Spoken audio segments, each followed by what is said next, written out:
Last week, the United States Congress lost a one-of-a-kind colleague, and the state of Alaska lost an unbelievably devoted champion.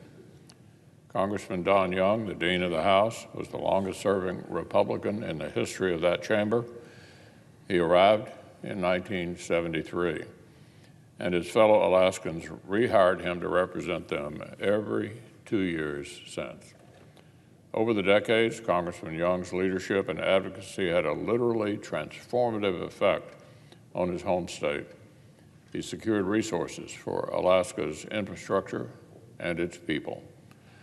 I understand his office contains with photographs of Don with no fewer than 10 different presidents, each of whom had signed into law a bill that he had written.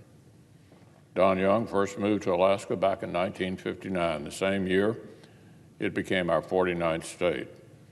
He once explained his rationale like this: I can't stand heat, and I was working on a ranch, and I used to dream of someplace cold and no snakes and no poison oak.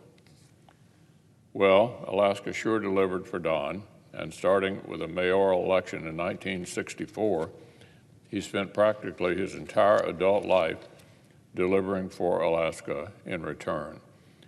Our late colleague across the rotunda wasn't just a legendary legislator and committee chairman, he was also a wildly unique character. Even after decades in public service, he remained every bit the former fisher, trapper, construction worker, gold miner, and tugboat captain. The Senate sends our prayers to Don's family, his staff, and his colleagues who miss him already.